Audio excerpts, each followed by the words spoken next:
Machine එකට නැහැ සංස්කෘතිය. මේ කුරුල්ලන් වෙනුවෙන් වෙනම ගොවිතැන් කරා. ඒ ගාවේ යකෝ දැන් සමුගන්නේ කවුද?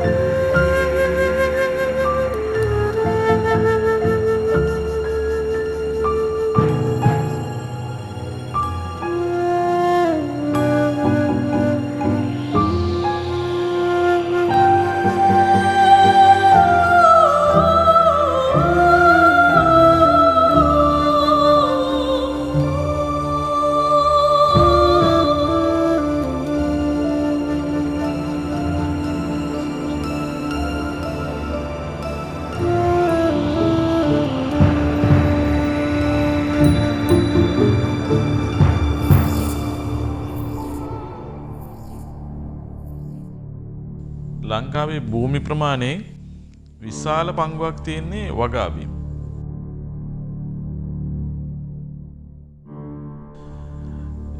ඒ කියන්නේ සාමාන්‍යයෙන් සලකනවා ලංකාවේ භූමි ප්‍රමාණයෙන් 4න් පංගුවක් විතර. ඊටත් පොඩ්ඩක් වැඩි 26ක් තියෙන්නේ වගා ඉඩම් කියලා සලකන්නේ. මේක මීටත් වැඩි කියලායි සාමාන්‍යයෙන් හිතන්නේ. මොකද අපි ගත්තොත් ගෙවත්තකුත් වගාබිමක්. දැන් මේ සංඛ්‍යාවට මේ ගෙවතු අයිති වෙලා නැහැ. බොහෝ විට තේ, රබර්, පොල්, කෝපි ඒ වගේ ස්ථාපිත වගාවන් සහ කුඹුරු තමයි මේකට අරන් තියෙන්නේ. හැබැයි ඇත්තටම ගත්තොත් ලංකාවේ භූමි ප්‍රමාණයෙන් විශාල පංගුවක් වගා කළ හැකි බිම්.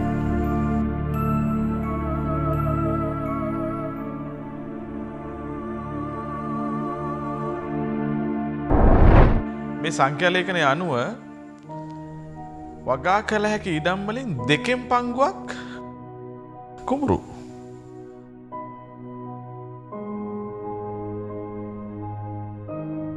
ඒ කියන්නේ සාමාන්‍යයෙන් ගත්තොත් අක්කර 23 ලක්ෂයක් කුඹුරු තියෙනවා කියලා තමයි කියන්නේ.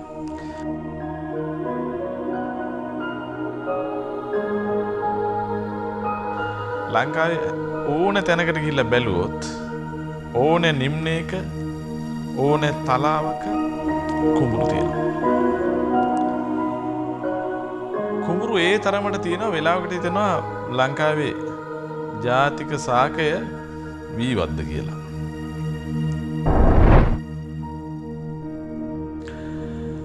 වී කොහොමද මේ ලංකාවේ මේ තරම් පැලපදියම් උනේ?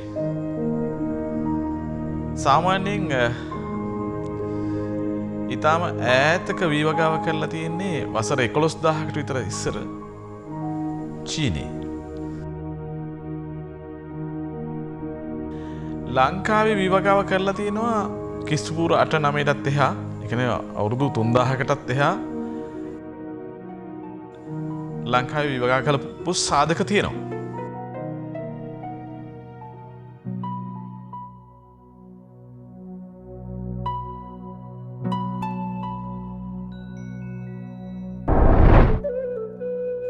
ලංකාවේ වී වර්ග විශාල සංඛ්‍යාවක් තිබිලා තියෙනවා. දැන් ගන්නෝරුවේ ජන සම්පත් එකතුවෙත් වී වර්ග 3000කට එහා තියෙනවා.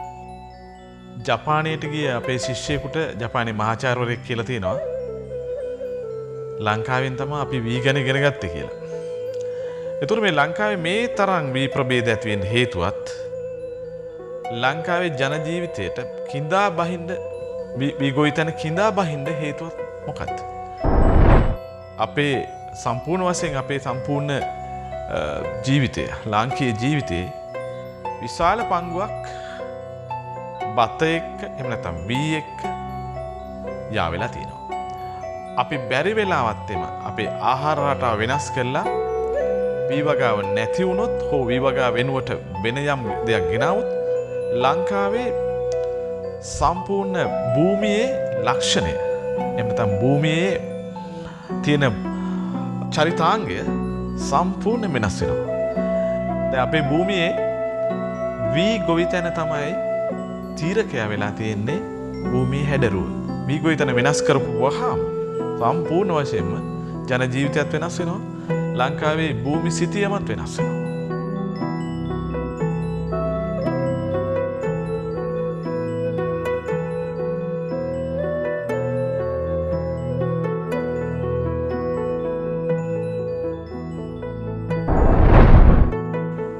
අපිට මේ තරම් වී ප්‍රභේද කවුද හදලා දුන්නේ? ඇයි මෙහෙම මේ තරම් වී ප්‍රභේද? දැන් වර්තමානයේ කියනවා වී ප්‍රභේද එකක් දෙකක් තිබුණොත් ඇති. මේ අනවශ්‍ය විදියට වී වර්ග ගොඩක් ඕනේ නැහැ කියලා. ඇයි අපිට වී ප්‍රභේද? සාමාන්‍යයෙන් නිකන් ඉන්න බැරුව වී ප්‍රභේද ටිකක් හැදුවද? කවුද මේ වී ප්‍රභේද හැදුවේ? වී ප්‍රභේද කවුරුරේ හදලා දීලා අපිට ගෙනල්ලා දුන්නාද? නැහැ. ගොවියන් අතින්මයි වී ප්‍රභේද හැදිලා තියෙන්නේ. ඒතර ගොවියන්ම තමයි මේ අභිජනනය කරලා තියෙන්නේ.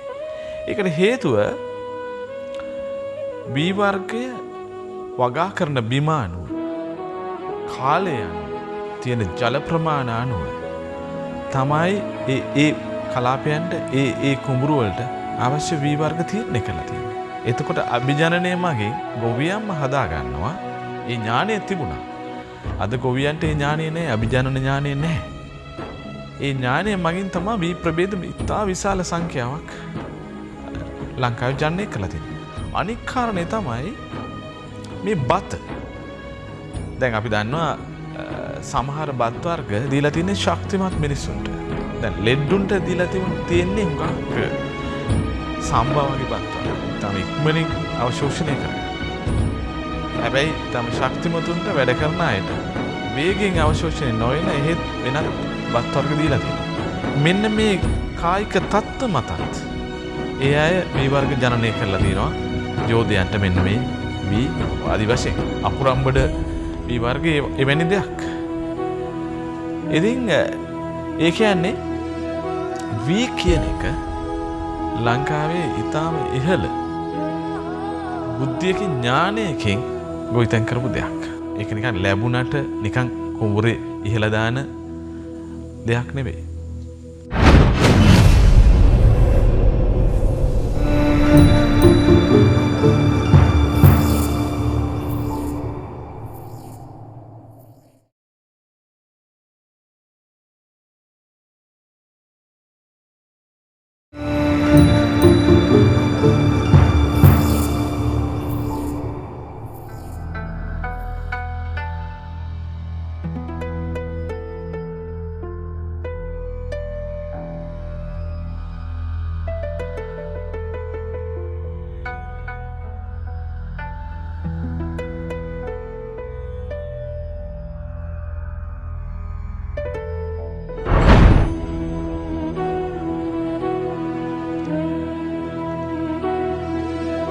සාමාන්‍යයෙන් ගත්තොත් සාමාන්‍ය සම්ප්‍රදාය කියන සලකනවා මේ විගොවිතැන ක්‍රීඩාවක් කියලා.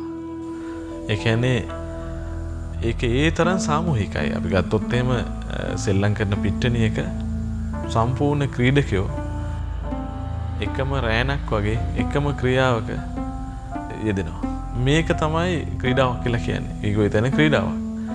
එතකොට කුඹුරු සීසෑමේ ඉඳලා ගොයම් නෙළුමේ ඉඳලා කුඹුරු කැපීමේ ඉඳලා කොළ පෑගීමේ ඉඳලා මේ තියෙන ඊටාම නිර්මල ක්‍රීඩාවක ස්වරූපේ තියෙනවා. ඉතින් ඒක අත්වැල් ඇඳගෙන තියෙනවා. කලාවත් එකට සම්බන්ධ වෙලා තියෙනවා. අපි තුන් අපේ වෙල් ඉමක රාත්‍රියට ඉස්සර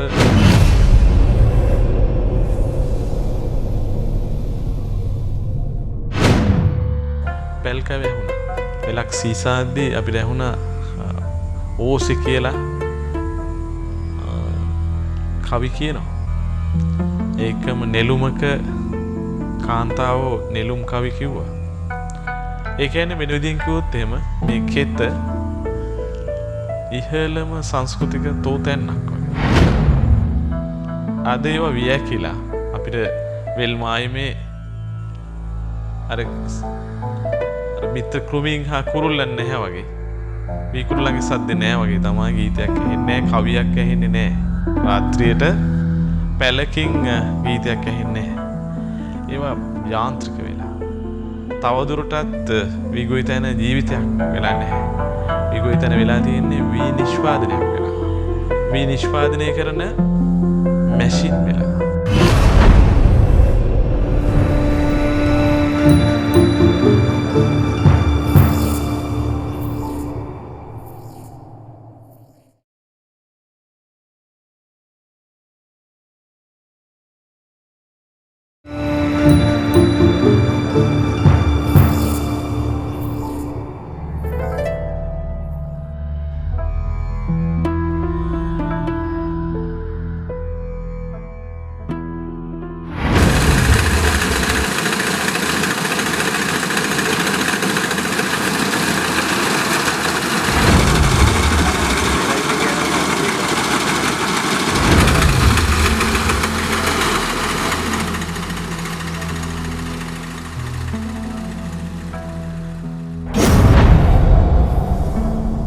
මැෂින් එකට නැහැ සංස්කෘතියක්. මිනිස්සුගේ ජීවිතයට ඇරෙන්න සංස්කෘතියක් නැහැ.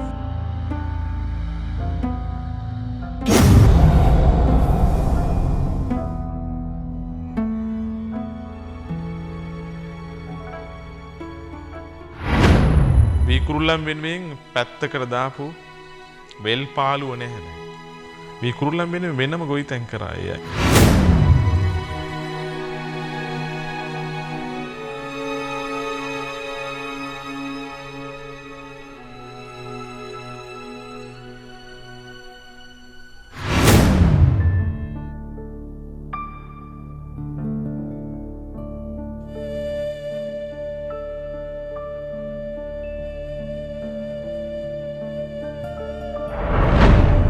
ඒකම ගොයම් කපාගත්තන් පස්සේ එක යායට ඉපනැල්ලේ තනකොළ කාපු හරක් නැහැ.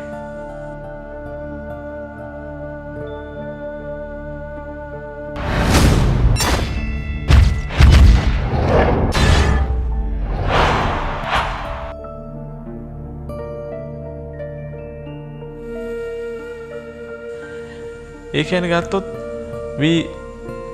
ගොයම් පිරිලා තියෙන කෙත්යාය මිත්‍යාවක් වගේ. ඒ කෙත්යාය තුල පැවතුණු මිනිස් හා සත්ත්ව ක්‍රියාදාම සියල්ලම සිඳිලා ගිහිල්ලා. තවදුරටත් මිනිස් ජීවිතයට ගැළපෙන සුඛනාම්‍ය මිනිසු ඊටාම සංස්කෘතික ඒ ජීවිතය වීගොයිතනින් වී කරලින් ඇත්වෙලා.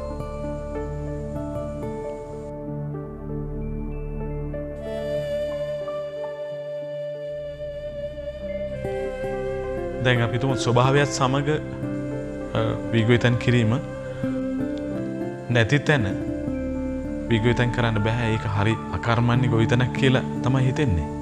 හැබැයි කුඹුරු වල පියසටහනේ නැත්තම් පැරණි කුඹුරු පැතිරී තිබුණු ප්‍රමාණය ගත්තොත්, කුඹුරු යායවල් ගත්තොත් වර්තමාන කුඹුරු ප්‍රමාණයම තමයි.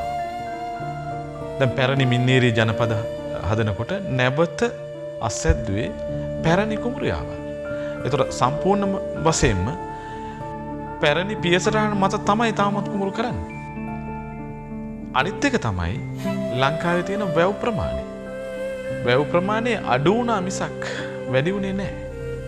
අපේ පැරණි වැව් තිබුණා 20000කට කිට්ටු වෙන්න.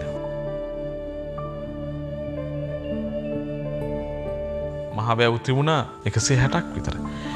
මේවා තිබුණේ කුමක් සඳහාද? මේවා තිබුණේ විශේෂයෙන්ම වීගොයිතැන සඳහා.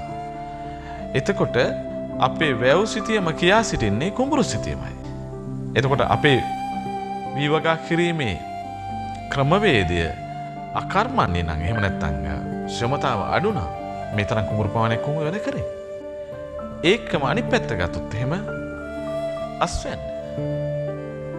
අස්වැන්න වර්තමානයට සාපේක්ෂව අස්වැන්න ගැන කතා කරනවා. හැබැයි වර්තමානයේ සමහර අස්වැන්න ගන්නේ වෙන දේවල් කැප කරලා.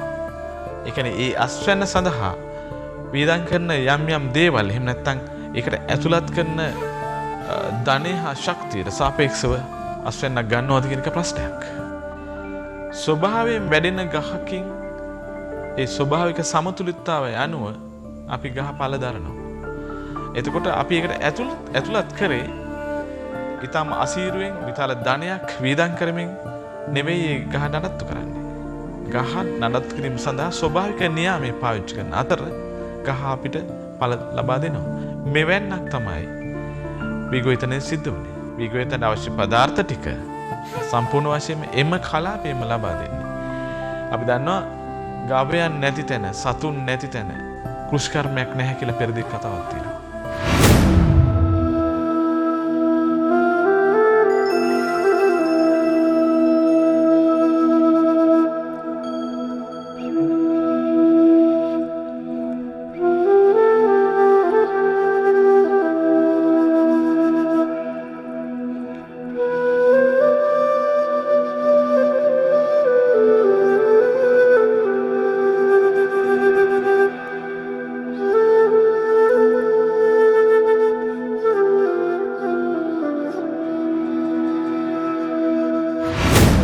ගවයෙකුට පුළුවන් කුඹුරු අක්කර 1/4කට අවශ්‍ය නයිට්‍රජනීය සාධකය දෙන්න.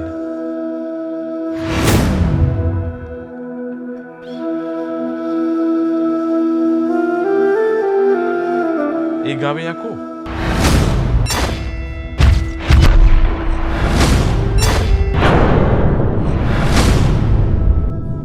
ඒ ගවයා වෙනුවට අපි විශාල ධනයක් වේදම් කරනවා. බිලියන 49කට එහා ප්‍රමාණයක් වේදම් කරනවා පොහොර සඳහා.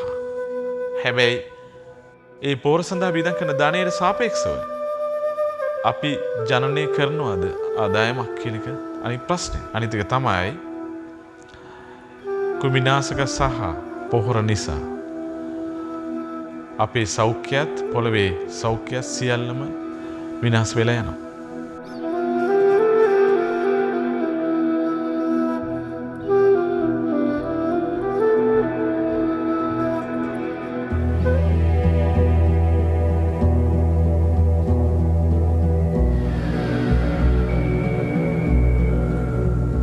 දැන් අපි සාමාන්‍යයෙන් පැවැත්මෙහි කියනවා නරකම මිනිහා එහෙම නැත්නම් සමාජයට ඊටාම අවැඩක් කරන මිනිසයා පන්නා දමනවා කියලා ශිෂ්ටාචාරයෙන්. එයාව දාන්නේ රොඩි කුලයට. රොඩි කුලයට දැමීම සඳහා බලපවත්වන කාරණා දෙකක් තියෙනවා. ප්‍රධාන කාරණා දෙකක්. එකක් තමයි හරක් මස් කන මිනිහා රොඩි කුලයට පන්නා දමනවා. හරකු මරණ මිනිහා රොඩි කුලයට පන්නා දමනවා. දෙවෙනි එක තමයි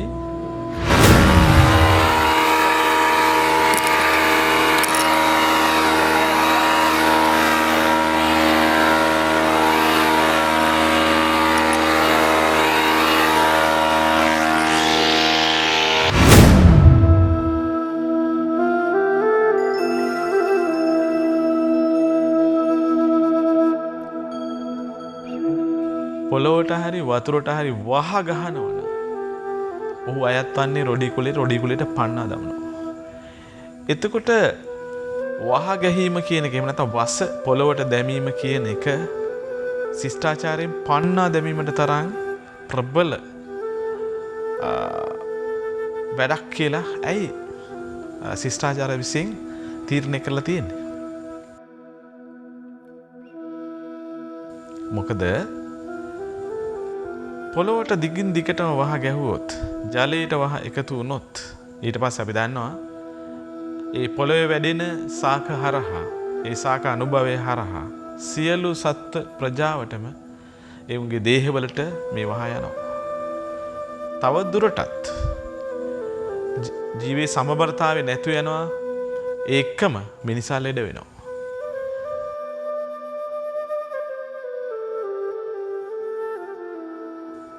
දැන් කුඹුරක කෙතක ගැඩවිල්ලු දකින්න නැහැ. ගැඩවිල්ලු නැතිවීම නිසා මුළු පොළොවම තද වෙලා. වෙල්මාලු දකින්න නැහැ. ඊට පස්සේ අනික් සියලුම කෘමි ප්‍රජාව බත් කූරුන් ඉඳලා ඊටම මිත්‍ර කෘමින් එක්කෙනෙක්වත් නැහැ.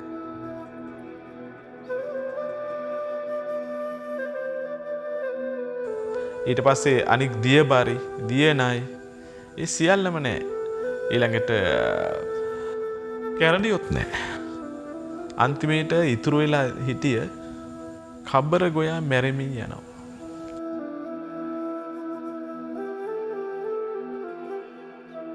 මේ ඇති කරලා තියෙන්නේ පොළොවට වස දැමීම. ඒ කියන්නේ වෙන විදිහින් කිව්වොත් එහෙම ඒ රොඩී ක්‍රියාවේ. ඒ කියන්නේ මොන තරම් වස විසක්. ඒ කියන්නේ ලියද්දෙන් සම්පූර්ණ වශයෙන්ම මේ අය සම්පූර්ණයෙන්ම සමු අරගෙන ඉවරයි. දැන් සමුගන්නේ කවුද? දැන් සමුගන්නේ ගොවියා.